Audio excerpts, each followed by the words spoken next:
ခေါင်းနေယူကြအောင်မလားရှင်အရှင်တို့မဟုတ်တာ မဟုတ်တော့မစားတော့ဘူးဒီနေ့ဖျားပွဲရှိရလား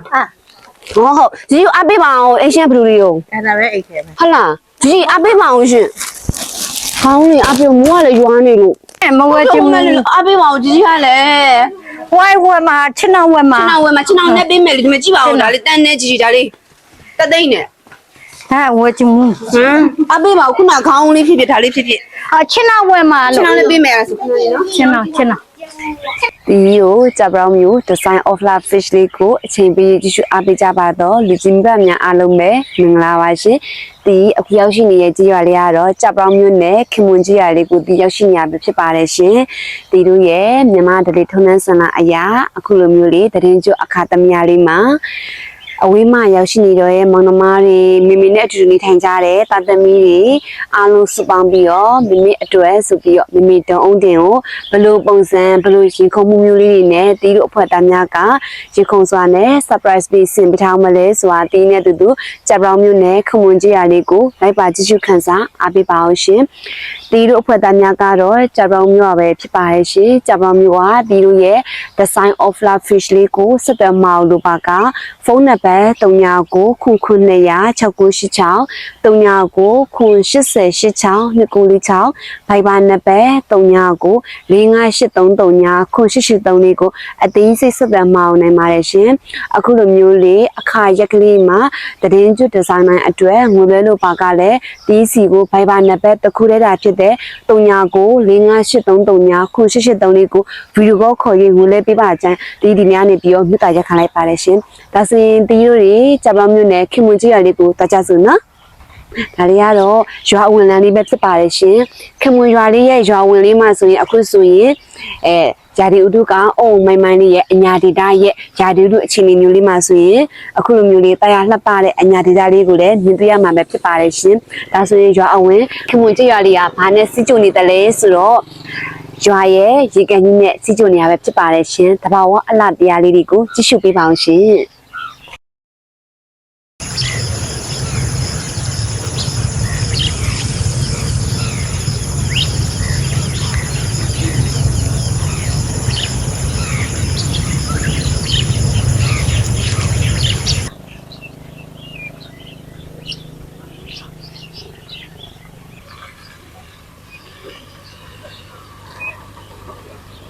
ကြီးဒေါ်အောင်တင်တို့အိမ်သွားချင်တာကြီးဒေါ်အောင်တင် တော့တယ်ဆိုလို့ရှိရင်ဒီလာလာဟိုတောင်မောင်းလာဟိုမိတယ်အဲ့တောင်မောင်းလာဟိုမကြီးဒီအနောက်ဝင်လာ အနောက်ဝင်လာဟုတ်ကဲ့ကြီးစစ်စမရှင်ဟုတ်တယ်ကြီး surprise ဒီနေ့အခုဒီ surprise တိုက်ရမယ်ရွာလေးရောရောက်နေပြီပေါ့နော်ဒီနေ့တီးရတော့စောင်းတယ်လို့လိုက်ကြည့်ပါအောင်ရှင်ကောင်းတယ်လို့ကောင်းလိုက်ရအောင်အဲ့တော့မယ်အတဲ့နိုင်သွားပြီးတော့ ရနေတဲ့တိုင်းတော့ပြီးတော့ဟိုဒုံးတွေအိမ်သူလည်းပြောစရာမလိုဘူးလေအဲ့မဲ့အုတ်နေရလေးခတ်လို့ဒီလိုအုတ်နေရ အုတ်နေရလေးခတ် ဒီ လို့ လိုအုတ်နေရလေးခတ်လို့အဲ့လိုတွင်းကလေးတွန်းလို့ ဟိုတိုက်အပြာလေးမဟုတ်ဘူးနော် လေဒီကနေပြီးတော့ ကြည့်ပြောင်းကနေ ဟာကြီးပြောင်ကနေအတဲ့နိုင်တောက်ထက်တော့ မကြည့်ပြအောင်လမ်းလေးရှိရလေး ဟုတ်ဟုတ်ပြီအစင်းတရားတော့ဒီနေ့ကောင်းတယ်ဒီတော့ငေါဟာ ဟုတ်တယ်ဘာမှမပြောခင်နဲ့ငါမှမပြောနဲ့ ဟုတ်ကဲ့နိုင်ငံခြားမှာရောက်ရှိနေတဲ့အမတွေကလည်းတီးရဘလို့တရုပ်ဆောင်မယ်လဲဆိုတော့မျောလင့်နေကြတယ်ဟုတ်တယ်နော်မမကြီးအကောင်းဆုံးဆောင်ရွက်ခဲ့ပါမယ်မမပြောဖို့ရှိကြမှာပါစီကောဟုတ်ကဲ့မမအခုကောင်းတယ်သွားလို့လိုက်အောင်မမ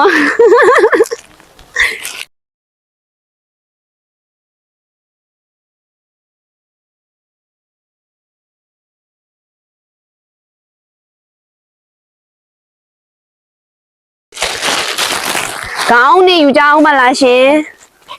အရှင်တို့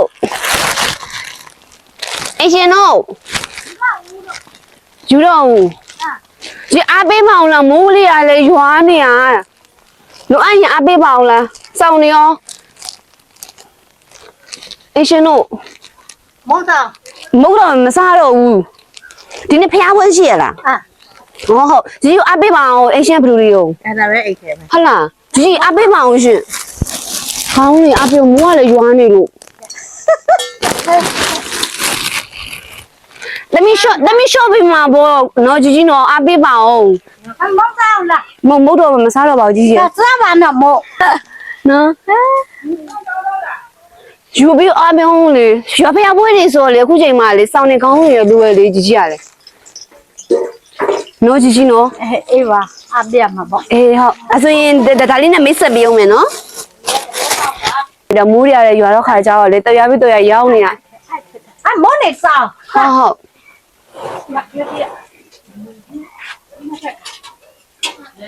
စားမို့ ဟုတ်ဟုတ်ရရကြီးရအပီယုံ ဘလောက် တတောင်းခွဲကြီးတတောင်းခွဲချော့ပေးမှာပေါ့ကြီးကြီးလူရလည်းအများကြီးပဲညီမတို့ဟုတ်နှစ်ထပ်ပြီးတော့လေပစ္စည်းလာကြည့်နေပါဦး ဒီနေ့ရဲတိုင်းရမလား ညီမလေးတို့အပီယုံကြီးတတောင်းခွဲပဲရှိရအေးလေအပီယုံလေကြီးကြီးရလဲ တတောင်းခွဲတယ်နော် အေးတတောင်းခွဲလေမမတို့လုပ်ပါအဝဲအဖေအဝဲဆိုရင်ရွာမှာဆိုခုချိန်ဆိုရင်အဲ့ဒီဖိုင်လာကြရမလားအဲဆိုရင်ကြီးရလေအသုံးသေးပါလေကြီးကြီးရဲ့ တတောင်းခွဲကြတယ်များလို့တော့နော် ဟဲ့ကြီးကြီးကလည်းအဲ့ရွာတော့မြို့ပေါ်တက်အောင် ဟာ မြို့ပေါ်တက်ဝင်တော့မှဒီချက်မကပေးရတာအိမ်နိုင်ရောက်လာတယ်ကြီးကြီးကလည်း နော် နော်အေး နော်ဟဲ့ မမကိုချင်းအောင်လေးရောဆောင်နေအပိကြောင်အဲ့ပြောပြလာအောင်နော်ကျွန်တော်မှမမဟိုတနေ့ကဟိုနောက်လည်းပြောနေအဲ့ဒါငါတို့လည်းဝယ်မိရတယ်နောက်ကျလိုက်တာလေသိလားဝယ်ခဲ့ရတဲ့မြို့ပေါ်မှာ2000ပေးခဲ့ရတယ်တဲ့သူတို့ဝယ်တာနောက်ကျလို့ပြောနေကြဟုတ်တယ်ကောင်းမမ ဟုတ်တယ်နောက်တော့ ချင်းအောင်လေးလည်းပါတယ်ချင်းအောင်လေးလည်းအပိမလဲကြီးကြီး ချင်းနာဘယ်လောက်တယ်တော့ ချင်းအောင်ကတော့1000ခွဲပဲချင်းအောင်လည်းပဲသူကတယောက်စာပေါ့2ယောက်စာဆိုရင်တော့2000ခွဲ2ယောက်မူးပေါ့နော်2ယောက်မူးဆိုတော့2000ခွဲတယောက်တည်းဆိုတော့1000ခွဲ ဟဲ့ဒီကောင်ချင်းနောက်ယူလဲအောင်နော် ချင်းအောင်ယူလဲအောင် ချင်းနောက်ဖိုင်လား ဟုတ်ပါကြီးအဲ့ဆိုရင်ကားနာတော့အောင်လေးရဆိုရင်ချင်းအောင်တော့ယူမှာမလား ဘယ်လောက်တယ်တော့လဲ ခေါင်းက1000 တတောင်းခွဲတယ် စားမှလည်းလို့အဲ့ဒါတော့အိတ်ကောင် ဟုတ်တယ်မကျညင်ညောင်းနေပဲအိပ်ပြောတော့ တ မှာ တောင်းခွဲကြများလို့တော့အေး တယောက်တော့အားပေးကြအောင် ကျွန်းနေဝယ်လိုက်စားမှကျွန်းနေမှာဟုတ်ပါ ချင်းအောင်ကြီးမကျခေါင်းရဲ့လေဒါအိတ်လိုက်ပြီဆိုသူကအိတ်လိုက်ပြီဆိုတာနဲ့လေသူကလေအကြီးမှရှိရဲ့အပူပင်တော့ကတွေကိုလေသူကလေမေးမျောပြီးအိပ်ပြောသွားမှဒီခေါင်းရဲ့ဘာလို့ဆိုညင်ညောင်း ဝါခိုင်ချဝနေယူလိုက်လေတတောင်းခွဲဟုတ်ဘူးချင်းနောက်ပြောတာအေးချင်းနောက်တက်ကြည့် အဲ့ဒါတော့ကြအောင်နော်တော့အောင် ဒီက ကျမိုင်းလို့လိုက်ခဲ့ပါ စောင်းလေးနော် မုတ်က မောင်လေးစားပါ မုတ်ကအေးဒါဘာမုတ်တယ်ရော နတ်မုံနေတယ်နတ်မုံနေ ဒီမုတ်စားချင်း စားရောတော့လားနော်တညရရ စားမယ်နော် စားစားနေတညရထည့်ပါ ကောင်းတယ်ချူးနေရတယ်ဒါနဲ့ကြံကောင်းတယ်အဲ့ဆိုတော့ချင်းအောင်ဝယ်ပြုံးချင်းအောင်နေဆောင်နေဝယ်ပြုံးပြင်ထိုင်လာစားလေအောင်မပြင်းပြီးတော့ပြီးပစံဒီရောက်မှယူမှာမလေးနော်သွားအောင်လေးကြီးအဲ့ဆိုရင်ချင်းအောင်လေးအပြင်လာသွားအောင်လားကြမတို့လည်းလိုက်ပြီးတော့ကားနာလိုက်ဖို့ပြီးတော့ဘာလို့လဲဆိုတော့လေအဆောင်ကြီးအများကြီးပါလှလေးလည်းပါတိလား အဲ့ဒါမကြည့်ရအောင်မလား အဲ့ဒါဆိုရင်ဒီခေါင်းကယူမှာတေးကြိုင်မှာထားခဲ့လိုက်တော့မယ် မယူချင်းနောက်ယူမှာ ချင်းအောင်ယူမှာ ချင်းနောက်ကြည့်အောင်နော် ဟုတ်ကဲ့ကြည့်ပါအောင်လားချင်းအောင်တော့ကြည့်အောင် အဲ့ကျွန်းကျွန်းတွဲ ကုံလေးလေးလေ ဒီကလည်းကျွန်းတွဲလေးယူလိုက်ကြတာ ကောင်းတယ်တော်တော်ရရရှိ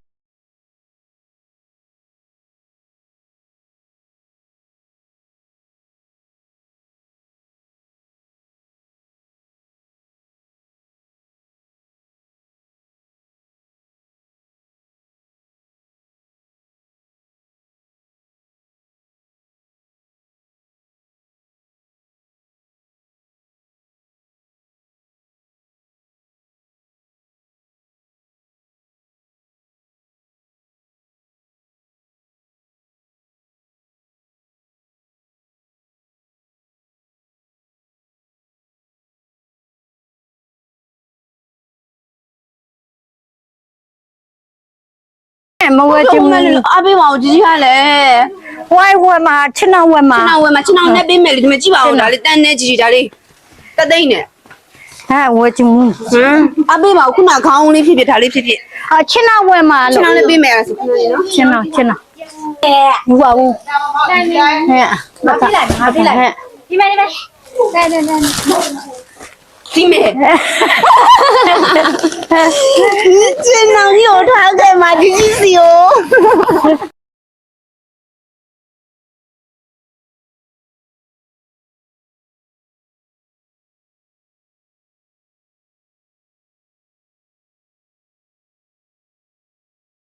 အခုလိုမျိုးလေးအားရရှိရဲ့မှတ်တိုက်ခြင်းရောဒီနေ့အဲ့ရဖြစ်စဖို့ဆိုပြီးတော့ပါတီရဲ့နော်မမေနော်အခုလိုမျိုးလေးမမေကိုခေါ်လိုက်တာပါမမေပြောလား ပြောလဲပြောဦးလည်းနဲ့ သမီးတို့တွေကိုချင်အောင်တည်းမဲ့ပြီးချင်အောင်အပြည့်အတွက်လည်းမမေရဲ့ကျေးဇူးများတင်တယ်နော်မမေနော်ဒီပစ္စည်းတွေကမမေရဲ့တာသမီးတွေကနေပြီးတော့ကြို့ပြီးတော့စင်ထားတဲ့လက်ဆောင်ပစ္စည်းတွေနော်မမေနော်အစရင်သမီးတို့တွေမမေအိမ်မှာသွားမယ်နော်မမေနော်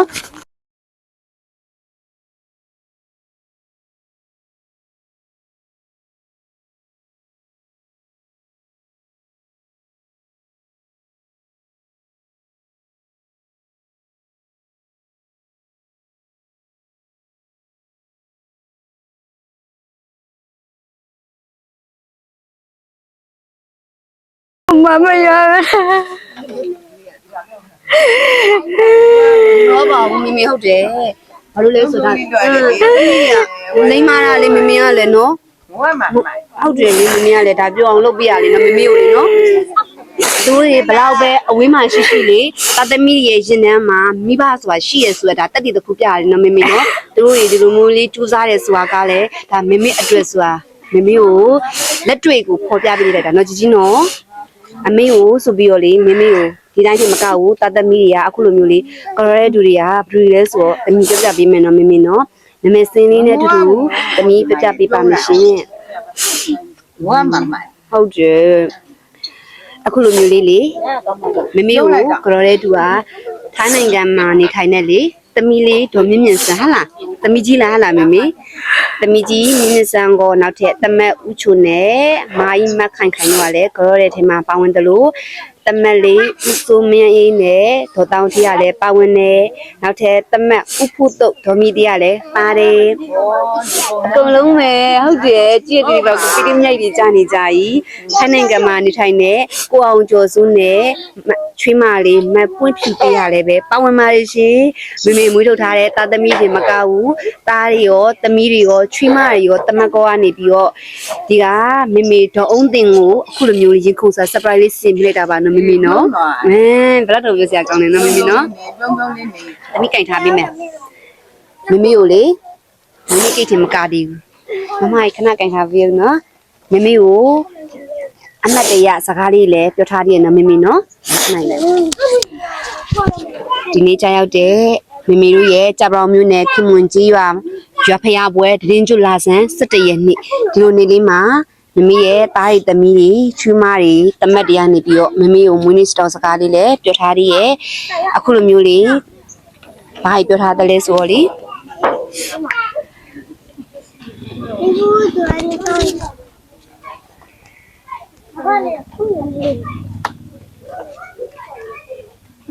မေမေအခုလိုမျိုးလေတားတို့သမီးတို့တရေကျွအခါသမီးလေးမှာတားတို့သမီးတို့မောင်နှမတစုကနေပြီးတော့အဝေးကနေကြော်လိုက်ပါတယ်အမေဒီနေ့လိုမျိုးလေးပျော်ရွှင်မှုတွေနဲ့အတူတူနောက်နှစ်ပေါင်း120ထိတိုင်အောင်လေးချီရတဲ့မိသားစုတွေတားတွေသမီးတွေမြင့်မြင့်တွေနဲ့အတူတူပျော်ရွှင်အေးချမ်းစွာနေနိုင်ပါစေနော်အမေအခြေအနေအမျိုးမျိုးတွေကြောင့်အတူတူမရှိပေးနိုင်ပေမဲ့လို့လေတားတို့သမီးတို့ရဲ့ရင်ထဲမှာတော့အမေကအမြဲတမ်းရှိပါတယ်အမေကိုအရန်ချစ်တယ်ဒီနေ့ဒီချိန်ထိလေတာသမီးအတွက်ချင်မကဘူးမီးတွေအထိပါအနစ်နာခံပြီးချစ်ပေးတယ်ဂယုစိုက်ပေးနေတဲ့အမေကိုလေကျေးဇူးအများကြီးတင်ပါတယ်အမေမိဘရဲ့မေတ္တာဘာလဲဆိုတော့လေကိုယ်တိုင်လေမိဘတဲ့နေရာရောက်ရှိလာမှမိဘရဲ့မေတ္တာမိဘတန်မိုးတွေကိုပို့ပြီးတော့တိလာခဲ့ရပါပြီအမေဒါကြောင့်တားတို့သမီးတို့ကလေအမေအပေါ်မှာစိုးခဲ့မှားခဲ့တာရဲ့အတွက်ခွင့်လွှတ်ပေးပါလို့တောင်းပန်ရင်မမေကိုယူသည်လေးစားစွာဖြင့်ကြော်လိုက်ပါတယ်အမေအခုလိုမျိုးလေးမမေကိုစကားစားတာလေးပြောထားရပါရှင်ဟုတ်တယ်စုပေးလိုက်အောင်နော်မမေနော် မမေရဲ့အခုလိုမျိုးလေးလိမ္မာတိတက်တဲ့တားတွေသမီးတွေချွေးမတွေတမက်တွေကိုမမေတရားနေပြီးတော့ဘာပြတ်ပေးခြင်းတွေလည်းမမေရှင် တို့ကြမ်းမနေပဲလိုရတယ်မမမလိုပါဘူးတို့ကြမ်းမနေပြောနေတာပါပဲမေက ဘယ်လောက်တော့မှအဝေးမှာရောက်တဲ့သူကလည်းအဝေးမှာရှိတယ်လို့မိဘကိုဂရုစိုက်တယ်လို့အနီးမှာရှိတဲ့တားရီသမီးတွေချွေးမတွေရတယ်လေမမေအတွက်ဆိုပြီးသူတို့ကိုယ်တိုင်စိတ်ကြိုက်ခေါင်းတွေရောအရက်ခင်းတွေရောကိုယ်တိုင်ဝယ်ပြီးမှသမီးစီကိုလာဖို့ပေးထားတာပါနော်မမေနော်အဲ့ဒီလက်ဆောင်ပစ္စည်းတွေကလည်းရောင်မို့အတွက်မဟုတ်ဘဲနဲ့မမေရဲ့အတွက်တိကျစီစဉ်ပေးထားတဲ့လက်ဆောင်ပစ္စည်းပါနော်မမေနော်ခေါင်းက1000ခွဲဈေးများလို့တဲ့ငါ့ကိုချစ်နောင်လေးပဲပေးပါလားဆိုပြီးတော့ကာနာလေးဒီကိုတကယ်ကိုလိုက်ဝယ်ပေးရမဟုတ်ကြရင်မအားတဲ့ကြားနေပြီးတော့ဒီစုံရတဲ့ပါနော်ကြီးနော်အဲ့ဒါဆိုဒီနေ့လေးမှာတားရသမီးနဲ့ဒီမိနစ်ကလေးခွင့်မဲနော်မမေနော်โอเคလာမီးတယ်ဒီကောင်ရောရ ကတော့မယ်နော်ပြီးမှမွေးကိတ်ခွဲချမယ်မမတို့ရကတော့မယ်โอเคမိမိဒါအနီးမှာရှိတဲ့တသမီးရလည်းပဲအခုလိုမျိုးလေးတည်င်းကျအခါသမီးလေးမှာမိမိကိုကြော်ထားတယ်ဆိုတော့မိမိကလည်းပဲဒီကတားရီသမီးအတွက်အနီးမှာရှိတဲ့တားရီသမီးအတွက်မိမိကလည်းပဲစတောင်းစကားလေးပြောပြအောင်နော်မိမိနော်မိမိဘာပြောမလေးရှင်မိမိပြောပြပါအောင်ရှင် တို့မိသားစုကြောင့်အဒမီတစုချမ်းပါစေချမ်းသာပါစေပေါ်များပါစေ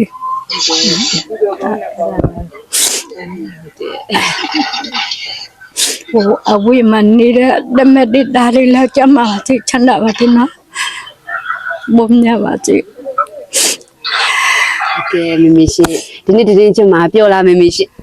ပြောပါ တည်င်းချင်မှာဒီတစ်ခါမှမစီစဉ်ပြီးဘူးတာသမီးတွေကလေ တခါမှညိုလည်းညိုကို မမြောက်ဘူးနဲ့တာသမီးကအခုလိုလေးစီစဉ်ပြလိုက်တာနော်မိမိနော်ဒီနေ့မှာဘယ်လောက်တောင်မှအမေတယောက်အနေနဲ့ဘယ်လောက်တောင်ဒီနေ့မှာဘယ်လိုလေးခံစားမှုဖြစ်မိလဲမိမိရှင် ဒုံလှုပ်သွားတာ တုံ့လှုပ်သွားတာ surprise ဆိုတာလေမိမိကမှ surprise ရဖို့ကတိတာသူတို့တာသမီးတွေသူတို့တော့တက်မှမရဘူးမိမိတိတာအဲ့ခံစားချက်ကိုသူတို့ပြောပြလိုက်ပါပြုံတုံ့လှုပ်သွား ဘယ်လိုပြောမှန်းကိုမသိတော့ ဟိုကလည်းနော်မမေနော်သမီးရလည်းလိမ့်မရဲ့နော်မမေဘာလို့လဲဆိုတော့ဒီမမကြီးကသူတို့ကိုယ်ဆိုင်လာပြီးတော့လေသမီးတို့မဟာရွှေဆိုင်အောင်လာပြီးတော့လေဒီပစ္စည်းလာပို့ပေးသွားတာသူတို့ကိုယ်ဝယ်ပြီးတော့ လူတို့မနေ့တွားကြတာချင်းမအဲ့ဒါလူတို့လောက်ပေးနေတာချင်းမ မမေမနေ့ကမဟုတ်ဘူးတလားတော့ကြိုပြီးမမကြီးကလာပို့ပေးသွားတာမမေကြက်ပရောင်းကိုလာပြီးတော့ ကနေ့လည်းဘာလို့ဖျားရခင်တော့တမေးမပြော မမကြီးတော့ဟုတ်တယ်မမေဘာလို့မပြောပါလဲကြိုပြောမှာ မေးညီနေဝတ်ထားပါဆိုတော့မဝတ်ဘူးမဝတ်ချင်ဘာလို့ခိုင်နေနေပြောလာဒူလာမပြော မပြောမမေကို ဖျားရလာဘာလို့ခင်နေလာလို့မေးနေတာပဲ ဟုတ် မပြောဘူးဒူလာ တကယ်ကမမေကိုအခုလိုမျိုးလေးကြောချင်လို့တတ်တမိရဒီလိုမျိုးလေးမသိအောင်ကြိုပြီးတော့ဆင်ပေးထားနော်မမေနော်ကျေးဇူးများတင်တယ်နော်မမေနော်တတ်တမိအလီမာလေးမူထုတ်ပေးထားတဲ့တို့မမေကိုလည်းကျေးဇူးအများကြီးတင်ပါတယ်ရှင်မမေ နေတူတယ်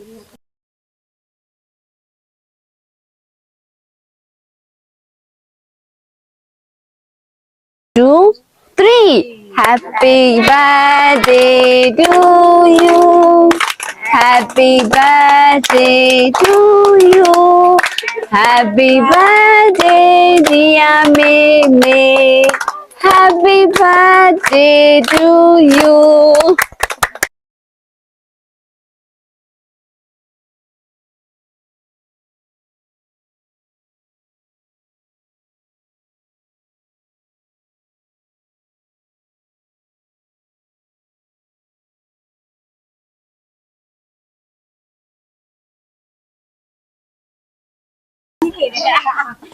예. 좀 말. 예, 할게 맞지.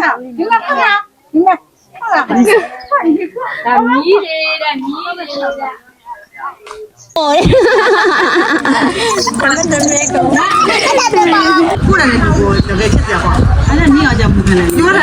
pues,